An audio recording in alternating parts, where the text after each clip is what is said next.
grab your popcorn, grab your decapitated head, get your butter, get your bag of blood. This is the 2022 edition of the 31 Days of Dread, where Peter A. DeLuca, aka Pad, your boy here, the film buff, does one horror movie a day, and that's me talking. I'm your host. I'm not a vampire. I'm almost a zombie because I've just been doing nothing but watching these movies so I can discuss them all with you. But here it is, the 31 Days of Dread. Everyone, I am so excited to bring you these movies. We're doing modern day horror for the first time ever. We're barely even going to hit 2021. We're going to focus on 2022. So roll over in that coffin and let's go. AKAPADers, welcome back. It's time to go back to 1978. No, not the year I was born. The year Kiss, Phantom of the Park, dropped. This movie, I don't think it ever got a official release, meaning never got put out by Kiss. No DVD distributor ever picked it up. No official VHS company ever picked it up. I believe it did have a VHS drop in the 80s. It might have been 88 or 89. But it never really resurfaced. And Phantom of the Park became this like part of the underground, the bootleg library, where you would go to a comic book convention, maybe like a record store, used record store, a flea market, and there's always that vendor. There's always that vendor that has a ton of bootleg stuff, like Fantastic Four, Roger Corman, the made-for-TV Captain America movies, the uncut version of Aliens at one time. So, which was really a rip from the Laserdisc. So, what are we talking about here? We're talking about Studio 666. And this is important. And I already recorded an episode of this where I kept calling it Phantom of the Paradise. I got Phantom of the Park mixed up with Phantom of the Paradise. The Brian De Palma film that's a riff on Phantom of the Opera. So we're doing this again. And I just want to say, it's not like musicians and rock stars and pop stars haven't been in movies, haven't starred in movies, haven't been featured in movies, even ones about their own lives. But it has been a while since the actual, Foo Fighters in this case, or Kiss in that case, were themselves their characters or their real life personas. It was 1-to-1. It would be as if Lady Gaga was in a Lady Gaga movie, where maybe she gets transported to a far off sci-fi universe or something. And this movie, it's directed by B.J. McDonnell. He's a lens man. He's a camera guy, and he put together a incredible movie. High gore, the type of gore that you kind of cringe at. Amazing deaths, as you would want in a Foo Fighters movie. Foo Fighters, let's kill the Foo Fighters movie.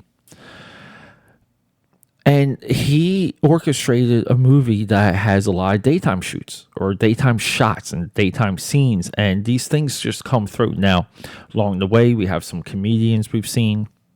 And the plot is somewhat connected to real life, meaning people do this. So imagine an old mansion, and it has this level of these acoustics.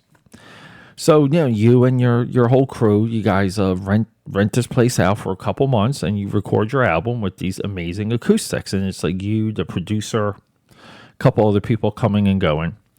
And that's, and by the end of this process, you have an album. Well, that's what the Foo Fighters try and do in this movie. And of course, it ends in a straight up horror flick, which is, it's a total surprise. I'll say that. This movie, it really could have been dumb and corny and just not there. But the corniness and the comedy come off as a break between these ridiculous horror scenes.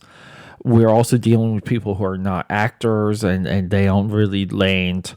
or jump at their lines or attack their lines the right way. And some of that could be the direction and what they're told. But what we have, though, we have something special by arguably, right? Dave Grohl's like the greatest like musician today. We just have to say it.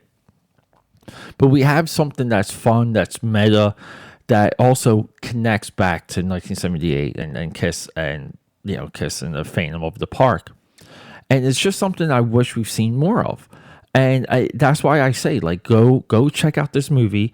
This movie was orchestrated and created to have a good time. Just sit down, have a good effing time, watch the effing movie, laugh, cringe a little bit, and just be done. Like, do a little brain dump and be done with your evening.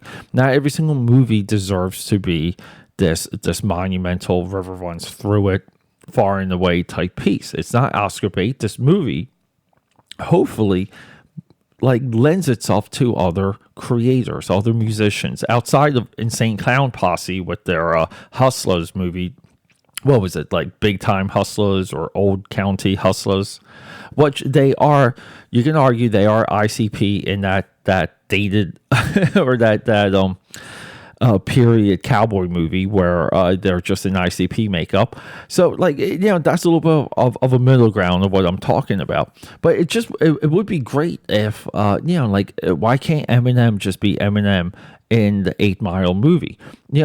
Probably for like legal reasons and things like that. But I just think like more metal bands, like, like Iron Maiden, Megadeth, Amon Amarth, Guar, like, why don't we have like a one-to-one scenario where these people are themselves in this type of universe that they do portray through their lyrics, the songs, the album artwork, like all of it. Like, you already have us, you already pulled us into a point, and you can seal it. Imagine Guns N' Roses.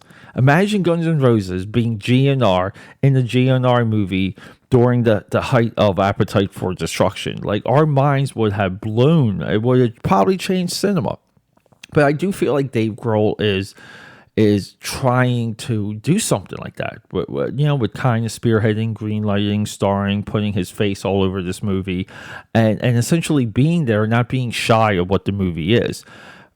Big shout out to BJ McDonnell, though. He really did a fantastic job. He's a career filmmaker, career crew guy. He's directed other movies, but he knows what he's doing. I think this movie is a great stepping stone for him, which kind of lends to the theme of 2022 with the 31 Days of Dread, where everything runs through horror. And BJ McDonnell, this is another example of that. This guy, I truly believe it. I feel like he can do much more with the camera. I feel like he can do something with a Terrifier, with a Hatchet, heck, even possibly Scream. There, I said it. But everyone, check out this movie. It's fantastic. And if you can, it might be on YouTube. Check out Phantom of the Park, starring Kiss, KISS, rock and roll. All right, people, next one, Terrifier 2. The future of film is horror, and thanks for all of that, everyone. Thanks for hanging out with me. Getting back to my point there, the future is horror. The future of cinema is horror. So everyone here, and I've never ever in all these years, I've never made this request, but everyone that we highlight, every single filmmaker, male, female, ghoul, goblin, you know the drill. But check them out. Find them on a streaming platform. I usually highlight how I watch these movies on which platform, even if I rented it or bought it, so you guys know a little bit of the price range. It's important that we support all of these movies and all of these filmmakers because they are the future. The future is horror. Thanks for hanging out.